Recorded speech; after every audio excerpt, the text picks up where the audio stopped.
Pria berkulit hitam ini ingin mencuri sebuah kalung senilai 20 juta. Namun saat di acara lelang, ia menawarkan harga sebesar 33 juta. Saat pihak penyelenggara melihat seluruh aset si pria itu, ternyata totalnya berjumlah ratusan juta. Mantap! Saat itu, seorang pria tua menawarkan harga sebesar 40 juta. Tak mau kalah, pria hitam itu segera menaikkan harganya menjadi 41 juta. Melihat semuanya terdiam, ia pun berkata lagi, "Tuan, nampaknya kamu sudah mencapai harga tertinggi. Atau memang acara lelang ini yang sedikit makan waktu? Mari hemat waktu, aku tawar sebesar 60 juta euro. Apa aku tidak salah dengar? Sungguh 60 juta kah? Ya, 60 juta euro. Kenapa pria hitam ini begitu kaya? Ternyata, demi mencuri kalung tersebut, ia pertama-tama memalsukan identitas dan seluruh asetnya. Lalu ia meminta temannya untuk membuat sebuah kalung tiruan. Dan untuk menambah kekuatannya, ia pun mengundang beberapa preman. Bilang kepada mereka bahwa mereka bisa mendapat uang banyak. Mereka tidak percaya. Ia pun segera memberitahu mereka rencana pencuriannya itu. Sebelumnya, ia sudah pernah masuk ke ruangan itu. Di sana sangat ketat penjagaannya. Siapapun tak terkecuali, harus melewati tahap pemeriksaan. Mendengar perkataannya, para sekongkolnya itu pun menyetujui rencananya. Dengan cepat, hari lelang pun tiba. Pria itu masuk ke acara lelang dengan berpura-pura menjadi orang kaya. Sedangkan temannya yang lain berpura-pura menjadi petugas kebersihan. Dan sisa 2 orang menjadi petugas keamanan. Temannya itu datang diam-diam ke ruang pengawas. Mematikan semua CCTV yang ada. Setelah mengetahui semua sudah aman, pria hitam itu lalu beraksi dengan dalih ingin melihat kalung dari dekat. Tunggu. Kau lumayan profesional juga, ya. Ketika dirinya sedang melihat-lihat kalung itu, temannya yang lain datang melancarkan aksi mereka. Mereka menangkap dirinya dan sales kalung itu, mengikatnya, lalu membawa kalung itu pergi. Tak lama kemudian, polisi pun datang.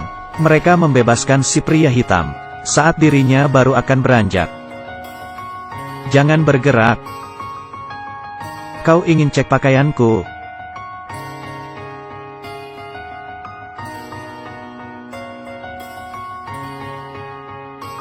Ternyata hanyalah sebuah pena. Selanjutnya, dirinya berubah menjadi seorang petugas kebersihan.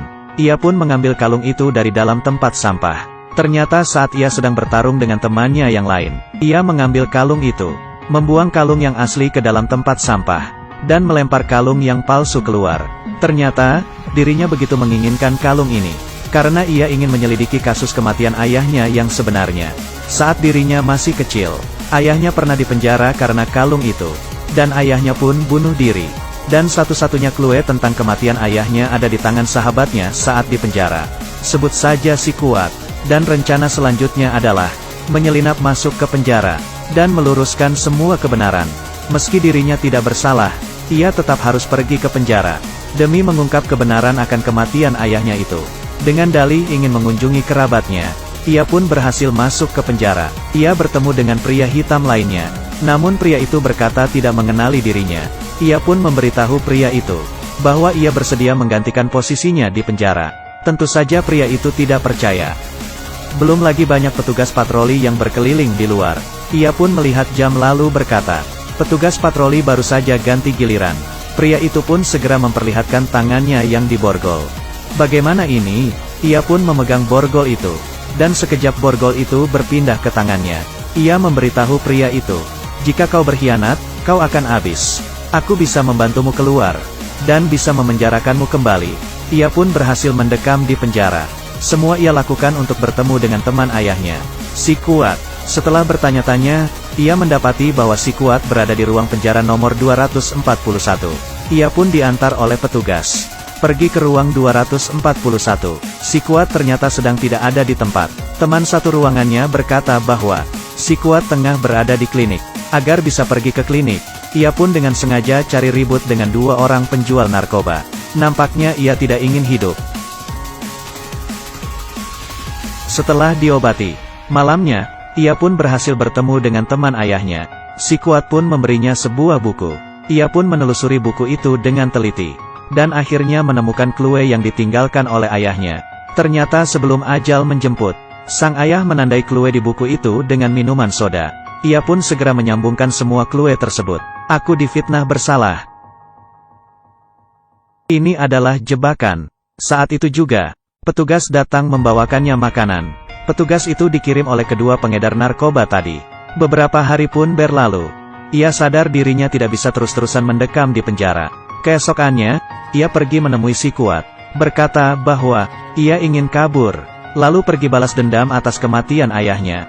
Karena ingin kabur, yang ia lakukan pertama-tama adalah pura-pura bermain basket. Selagi orang-orang tidak memperhatikannya, ia mencabut jaring ring basket di sana, lalu kembali pergi ke klinik, dan mencuri sebotol obat asma. Untung tidak ketahuan. Malam harinya, kedua pengedar narkoba itu awalnya ingin pergi menghabisi si pria hitam. Namun tak disangka, ia mendapati pria hitam itu mati gantung diri. Dokter pun bergegas datang. Namun saat itu detak jantungnya telah berhenti. Ia pun dimasukkan ke dalam kantong mayat, dan dimasukkan ke dalam ambulans. Namun di tengah perjalanan, ia tiba-tiba siuman. Bagaimana ini bisa terjadi? Ternyata sebelum menggantung dirinya, ia memakan beberapa pil obat asma itu, agar jantungnya berhenti berdetak. Dan berkat jaring basket di tubuhnya, dirinya pun tidak tercekik oleh tali. Saat ambulans tengah berhenti, ia pun berhasil keluar. Berikutnya adalah aksi balas dendam.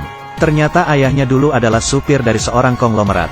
Namun majikannya itu telah kehilangan kalung senilai 20 juta tadi. Lalu menuduh bahwa ayahnya lah yang bertanggung jawab. Orang-orang kaya itulah yang menjadi sasaran dirinya. Keesokan hari, ia pun memulai aksi balas dendamnya. Pertama-tama ia mencari seorang wartawan pensiunan, meminta semua catatan hitam si orang kaya itu, dan menyebarkannya lewat berita-berita di televisi. Tak disangka, acara TV itu telah dibeli oleh si orang kaya. Ini membuat dirinya sangat jengkel. Untung saja dirinya telah terbebas dari penjara. Namun yang sangat disayangkan, wartawan yang memberitahu catatan hitam si orang kaya kepada dirinya, telah dibunuh malam itu oleh ajudan si orang kaya. Tak bisa buat apa-apa, ia lalu membawa kabur semua keluarganya. Namun di atas kereta, ia mendapati seorang pembunuh tengah mengikutinya. Lalu ia pun mengirim SMS kepada polisi yang tengah mengejarnya itu. Berkata bahwa dalam 10 menit dirinya akan tiba di stasiun, menggunakan jaket berwarna krem.